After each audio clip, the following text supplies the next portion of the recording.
Assalamualaikum warahmatullahi wabarakatuh. Eh, Salam apa ini ya? Selamat siang ya, atau selamat pagi bagi anak-anak yang mendengarkan video ini. Itu saya buat untuk jurusan Kalkulus Fisika semester 3, lebih tepatnya kelas 3A dan 3B. Kita sekarang membahas tentang konsep dasar biologi ya. Mohon maaf sebelumnya saya baru bisa membuat video ini. Semoga ada manfaatnya bagi kalian semua. Jadi kenapa sih kok kalian belajar biologi ya? Di samping ini merupakan mata kuliah wajib ya, tapi alasannya itu tidak sesederhana itu ya. Jadi alasan untuk mempelajari biologi ialah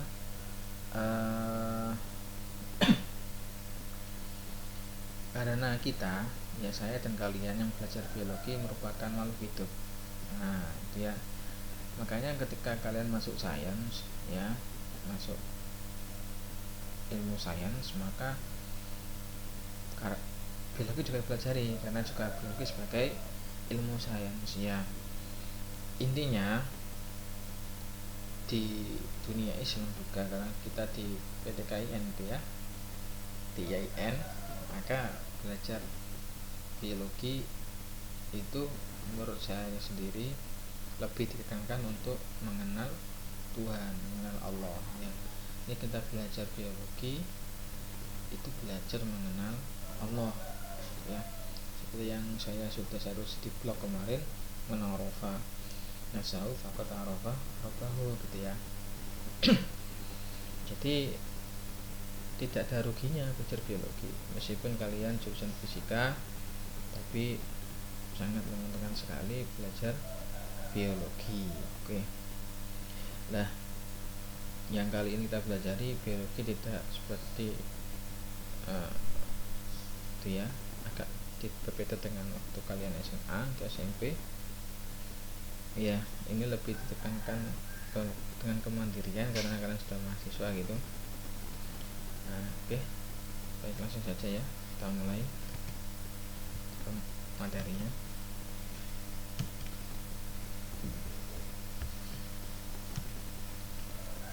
Oke, maaf agak ketutupan dengan video saya, yaitu hakikat ilmu pengetahuan.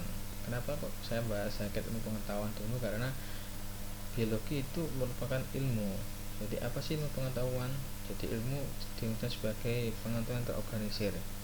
Kenapa? Karena ada runtutannya ya.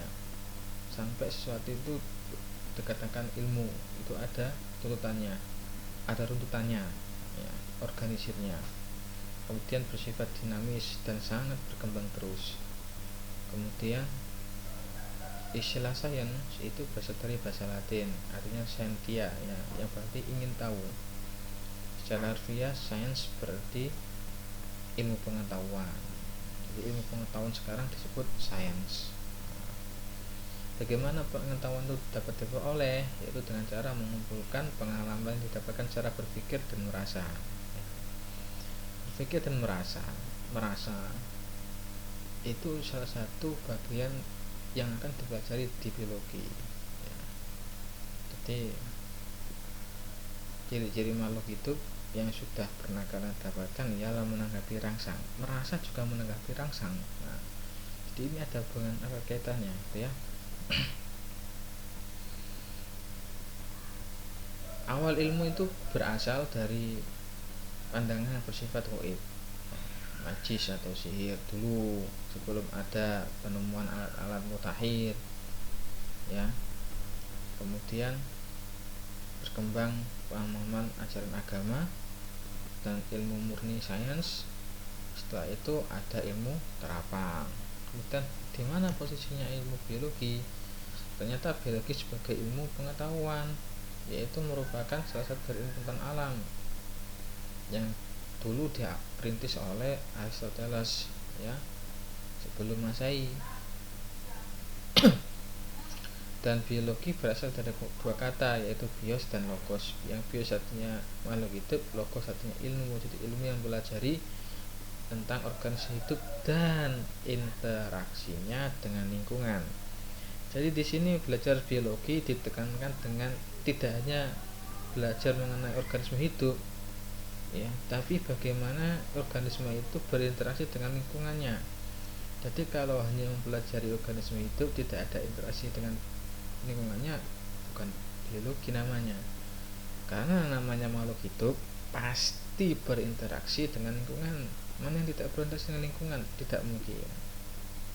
Ya, contohnya musim hujan, ya, beberapa hari ini di Tulungagung itu hujan, ya, makhluk hidup pasti berinteraksi. Manusia aja kena hujan yuk pakai payung, pakai jas hujan, itu interaksi dengan lingkungan. Iya, lingkungan apa? Lingkungan abiotik. Itu mana ada makhluk hidup yang tidak berinteraksi dengan lingkungannya? Tidak ada. Maka ditekankan mempelajari biologi, yaitu mempelajari organisme hidup dan interaksinya dengan lingkungan. Bisa dikatakan, kalau menurut saya, ya, belajar biologi kalau tidak belajar dengan interaksi dengan lingkungan, ya bukan belajar biologi berarti, gitu ya. Maka di semua cabang ilmu biologi itu pasti membahas juga interaksinya dengan lingkungan. Tuh, karena lingkungan juga mempunyai pengaruh besar yang signifikan terhadap perkembangan dari organisme hidup atau makhluk hidup, gitu ya. Okay, next. Jadi biologi termasuk ilmu pengetahuan alam yang disokong oleh ilmu-ilmu lainnya. Ada ilmu fisika, kimia, anatomi, geologi, geografi, meteorologi dan sebagainya, banyak sekali. Ya, belajar biologi itu tidak akan lepas dengan yang namanya belajar fisika. Ya, karena organisme itu bukan makhluk gaib, tapi makhluk fisik yang punya bentuk, juga ada volumenya dan menempati ruang. Nah, itu kan prinsip fisika. Ya, di organisme itu makhluk fisik, bukan makhluk astral. Maka ilmu fisika juga dipelajari. Bahkan di kita semua alat yang ada di biologi itu menggunakan prinsip fisika. Contohnya ada namanya sentrifuge, menggunakan gaya sentrifugasi untuk memisahkan antara solvent sama solut, pelarut dan zat larut, sehingga membentuk pelet, benda. Itu prinsip fisika dipakai. Ada namanya LAF, laminar air flow. Nah, tujuannya laminar air flow.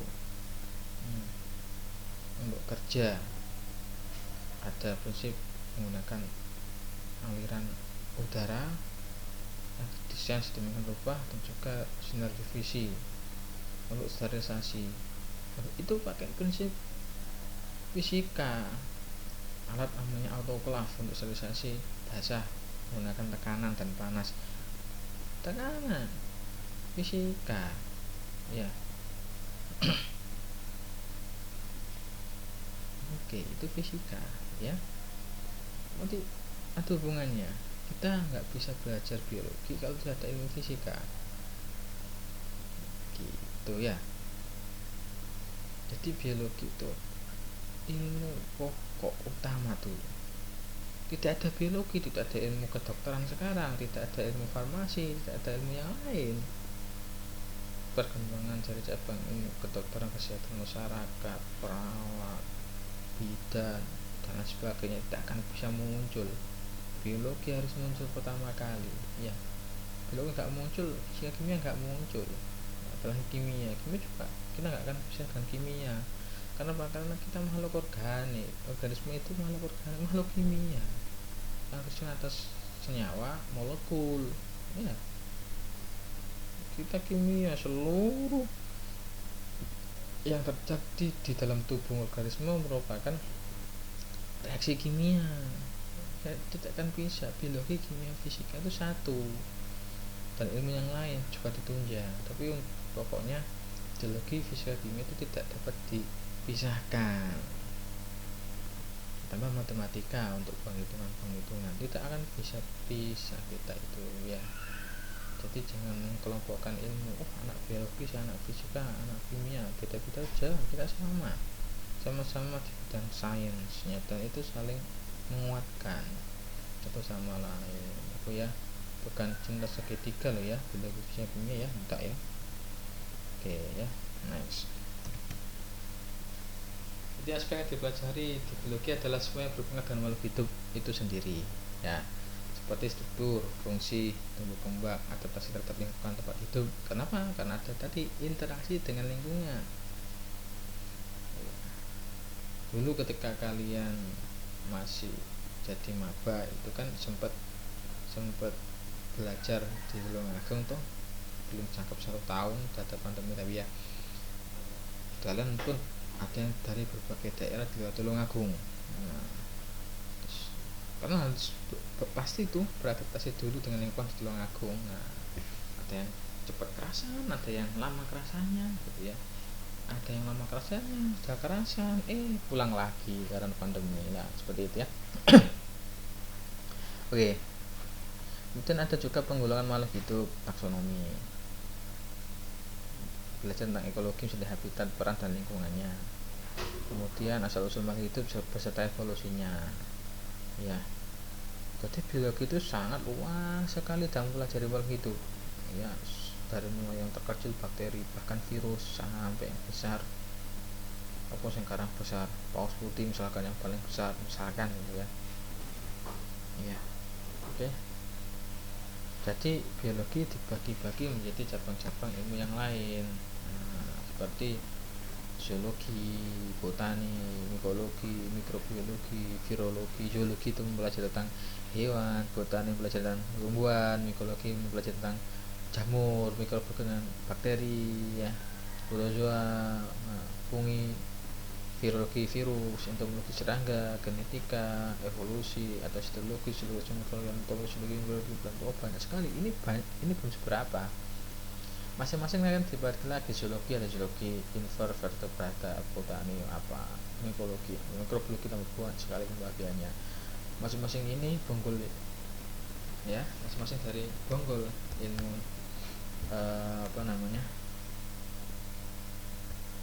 ini itu nanti akan dibagi-bagi lagi ya.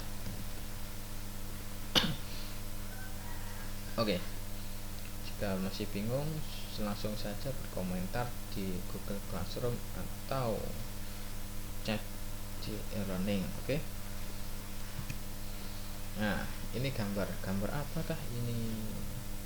Ini ada manusia yang ada di hutan, ini ada di darat ya, ini ada di laut, ini ada di darat, dan ada yang danau sedikit, kemudian membentuk ada bentukan bumi. Gambar ini menunjukkan bahwa ada hierarki, ada susunan di bumi kita ya. Apa itu? Nah, ada hierarki organisasi biologis ya. Dah, semua hierarki ini itu ada hubungan jadi satu ya, tidak bisa terpecahkan. Seperti tadi yang saya bilang, belajar biologi juga tidak lepas belajar fisika dan kimia ya. Makhluk hidup itu tersusun atas berapa atom hidrogen, oksigen, membentuk satu molekul air ya. Berapa atom membentuk molekul, membentuk senyawa, akhirnya membentuk organela membentuk sel yang memiliki fungsi yang sama ya, akan membentuk suatu jaringan, beberapa jaringan nanti akan membentuk organ. Ada organ hepar, jantung, paru-paru, tulang ya, kulit. Kemudian organ-organ itu akan bersatu membentuk sistem organ dulu ya, sistem organ. Ada sistem pernafasan, sistem gerak, sistem ekspresi, sistem sekresi, sistem koordinasi sistem saraf. Kemudian sistem organ untuk organisme yang sejenis akan membentuk, ya, berkumpul sesama organisme dalam kelompok yang besar membentuk populasi, ya, populasi. Kemudian beberapa populasi yang berbeda dalam satu habitat, ya, akan membentuk komunitas pada habitat akan membentuk sebuah ekosistem. Ada ekosistem darat, laut, gitu ya, ekosistem air laut, ekosistem air tawar, ekosistem gunung, ekosistem gurun. Nah, ekosistem berkumpul akan membentuk biosfer, yaitu planet kita. Jadi ini adalah hierarki biologis, ya. Tidak ada organisme hidup. Tidak ada organisme hidup, ya tidak ada biosfer, itu, ya. Ini hierarki organisasi biologis. Oke. Nah, bagaimana sih asal-usul makhluk hidup muncul? Kalau kalian ingin tahu, ya, saya sudah menulis di blog, ya, bagian evolusi. Search saja di blog saya, kemudian klik home gitu, ya, bawah home itu ada tombol, kemudian kalian pilih evolusi. Tapi pelan-pelan, karena saya sekarang juga mengajar evolusi, jadi saya menulis tentang evolusi itu pelan-pelan, ya. Jadi silakan dibaca saja dan diikuti blog saya, gitu ya, vilayani.blogspot.com, gitu ya. Oke, jadi membahas asal-usul makhluk hidup, evolusi. Apakah makhluk hidup itu benar berasal dari makhluk hidup sebelumnya, atau makhluk hidup itu berasal dari benda mati, ataukah makhluk hidup itu diciptakan? Nah, itu, ya. Jadi sini bagaimana sih makhluk hidup pertama lahir masih merupakan misteri yang belum bisa diungkap para ilmuwan. Ya, kenapa? Karena waktunya dengan kita sekarang terlalu lama, ya. Jadi tidak ada rekam jejaknya, ya. Ada sih bukti fosil, tapi tidak besar, hanya sedikit sekali. Jadi sangat sulit, ya, untuk menentukan bagaimana asal mula makhluk itu muncul. Tapi ada beberapa teori. Secara umum teorinya dibagi dua. Ada teori abiogenesis dan teori biogenesis. Kalau abiogenesis yaitu makhluk hidup berasal dari benda mati, benda tak hidup. Kalau biogenesis itu makhluk hidup yang berasal dari makhluk hidup juga. Lah, sebenarnya teori ini dalam Islam juga tidak ada pertentangan, ya. Ya, tidak ada pertentangan antara teori abiogenesis dan teori biogenesis. Tidak ada pertentangan. Mohon maaf, ya, kalau ada suara berisik tetangga saya. Oke. Nah, apa titik kanan dan tidak pertentangan? Gini, saya ceritakan dulu. Kalau kalian pernah belajar bagaimana Nabi Adam itu diciptakan oleh Allah, maka sesungguhnya itu semua mempelajari kita tentang teori asal-usul kehidupan. Pertama, penciptaan Nabi Adam, itu diceritakan bahwa Nabi Adam diciptakan dari tanah. Di Al-Quran juga seperti itu. Tanah itu benda mati, ya kan? Jadi Nabi Adam dicipta dari benda mati, abiogenesis tuh. Oke, kemudian kita dapat cerita lagi bahwa Nabi Adam punya pasangan namanya Ibu Hawa. Ibu Hawa diciptakan dari tulang rusuk Nabi Adam. Lah, Nabi Adam makhluk hidup, Ibu Hawa makhluk hidup. Jadi Ibu Hawa berasal dari Nabi Adam, jadi makhluk hidup berasal dari makhluk hidup lain. Ya, biogenesis. Ya. Jadi belajar agama dan sains itu seperti itu, ya. Nah, indah sekali kalau kita saling mengaitkan, ya.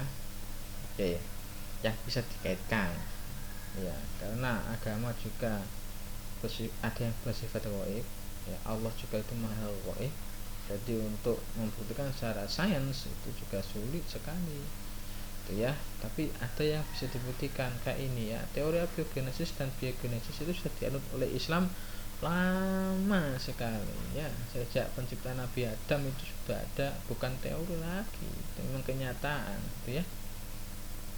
Oke. Kalau ada pertanyaan langsung saja silakan di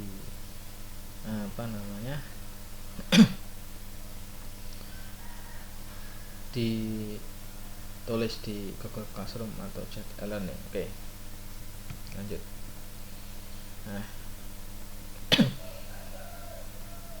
abiogenesis tokoh utama Aristoteles ya. Kalau saya sendiri tokoh utama Al-Quran. Al-Quran itu sudah aja ya, memang duluan Aristoteles, tapi ajaran tentang penciptaan Nabi Adam itu di nabi-nabi sebelumnya sudah ada tuh ya. Duluan mana ya? Duluan agamanya Allah gitu ya. Teorinya mengatakan kalau makhluk hidup pertama menghuni bumi berasal dari benda mati. Timbulnya makhluk hidup pertama terjadi secara spontan karena adanya gaya hidup. Oleh karena itu paham abiogenesis juga disebut paham generasio spontane. Makhluk hidup itu muncul sekonyong-konyong, tiba-tiba muncul, duduk enek. Nah, gitu ya. Paham ini cukup lama bertahannya sejak zaman Yunani kuno sampai pertengahan abad ke-17, bayangkan. Sebelum Masehi sampai abad ke-17, 1700 Masehi. Ya. Paham ini berkuat oleh Anthony van Leeuwenhoek yang menemukan mikroskop ya, yang dapat melihat cincin bentuk amoeba kecil pada tetes rendaman air jerami. Nah, inilah yang membuat seolah-olah abiogenesis semakin kuat ya. Dari jerami kan benda mati, sebenarnya jerami juga nggak benda mati sih, itu kan juga berasal dari makhluk hidup. Jerami itu awalnya dari tumbuhan gitu ya, tapi kan sudah mati ya. Ya, muncullah makhluk hidup jenisnya yang amat kecil. Oke. Dan teori biogenesis pengatnya yang mencetuskan adalah Francisco Redi. Ini setelah Aristoteles ya, yang menentang teori abiogenesis yang mengatakan percepatan menekan tepes dan daging. Tabel 1 diisi daging. Nah, ini udah pernah sering kalian lihat ya. Tabel 1 diisi daging yang tertutup rapat-rapat, tabel 2 diisi daging dan ditutup kain kasar, tabel 3 diisi daging dan dibuka. Tiga tabel ini diberikan bahari dari hasil mencoba ini dimengapa kisaran lava kehidupan bukan besar daging yang membusuk, tapi berasal dari lalat yang dapat masuk ke dalam tabung dan bertelur kepada keratin daging. Jadi makhluk hidup berasal dari makhluk hidup. Yuk, mana apa yang betul ya? Betul semuanya, nggak ada yang salah ya, jangan debat ya. Oke, kemudian ada Spallanzani yang mendapat pendapat John Needham yang menganut paham biogenesis. Menurut Spallanzani ya, Spallanzani, kehidupan yang disebut air kardus bukan oleh pemanasan yang tidak sempurna. Kesimpulan sebenarnya adalah pada tabung terbuka terdapat kehidupan berasal dari udara. Pada tabung tertutup tidak terdapat kehidupan. Hal ini membuktikan bahwa kehidupan bukan dari air kaldu. Itu ya. Louis Pasteur terkenal dengan pasteurisasinya yang menyempurnakan percobaan Spallanzani, juga penganut biogenesis yang melakukan percobaan menggunakan kalbu yang bentuknya leher angsa dengan alasan nanti udara tidak bisa masuk karena tertahan oleh leher angsa ya. Nah, dalam udara nanti ada makhluk hidup kecilnya yang bertujuan untuk membuktikan bahwa mikroorganisme terdapat di udara bersama dengan debu. Hasil percobaannya ialah mikroorganisme yang tumbuh bukan berasal dari benda mati atau cairan kaldu, tapi dari mikroorganisme yang terdapat di udara. Oke. Kemudian teorinya Pasteur terkenal dengan omnivivum ex vivo dan omnivivum ex vivo yang mengandung pengertian bahwa kehidupan berasal dari telur dan telur berdasarkan makhluk hidup. Makhluk hidup sekarang berasal dari makhluk hidup sebelumnya. Makhluk hidup berasal dari makhluk hidup juga. Yang mana sama benarnya. Oke. Kalau kita lihat dari Islam ya sama benarnya ya. Kemudian aktivitas yang terjadi dalam tubuh makhluk hidup prosesnya tidak dapat diamati secara langsung, tapi berdasarkan ciri-ciri yang dimilikinya. Makhluk hidup memiliki beberapa ciri, yaitu bernafas. Ya, ciri-ciri makhluk hidup: bernafas, bergerak, makan, tumbuh, dan bahkan menghadapi rangsangan. Serta yang terakhir dapat berkembang biak. Iya, Pak, kalau ada yang mandul itu berarti bukan makhluk hidup. Ya, dapat berkembang biak tapi sulit gitu. Ya. Kemudian jika dilihat dari struktur senyawa kimia, makhluk hidup itu terdiri dari beberapa unsur utama seperti karbon, hidrogen, oksigen, nitrogen, dan sulfur, fosfor, ditambah yang lainnya ya. Semua itu ya ada karakter spesifik lain yang dimiliki oleh makhluk hidup, yaitu model genetik DNA deoksiribonukleik aksid atau RNA ribonukleik aksid. Setiap makhluk hidup pasti punya DNA atau RNA. Kalau virus, ada virus DNA, ada virus RNA saja. Tapi kalau selain virus, punya dua-duanya, ya punya DNA dan punya RNA. Artinya kenapa virus juga digolongkan dengan makhluk hidup? Nah, karena memiliki material genetik dan dapat memperbanyak diri atau berkembang biak. Nah, itu ya. Semua makhluk itu bernafas, membutuhkan oksigen. Ada yang tidak. Nah, ya, ada yang tidak memang, tapi ada yang makhluk hidup yang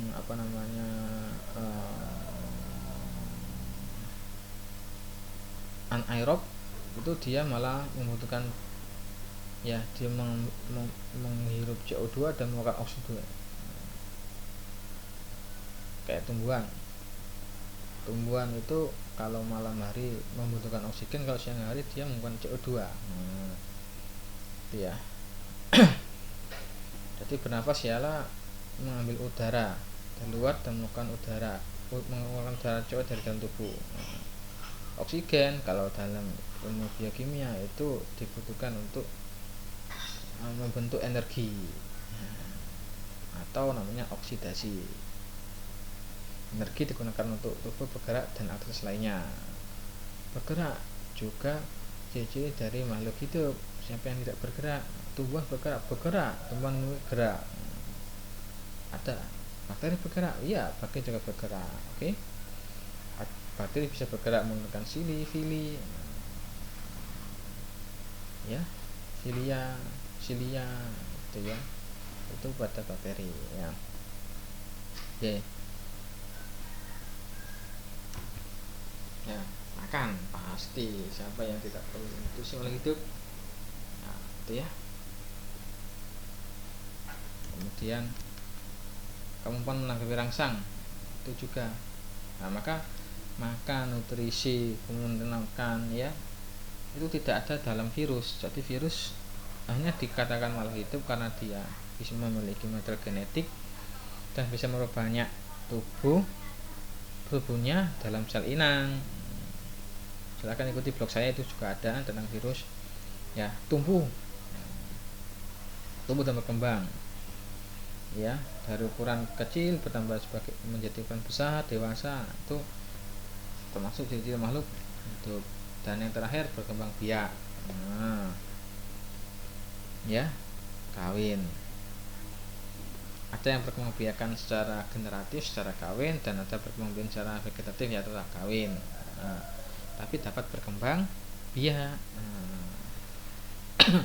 Gitu ya. Ya, kalau kalian makhluk hidup ya harus bisa berkembang biak. Oke, sekian dulu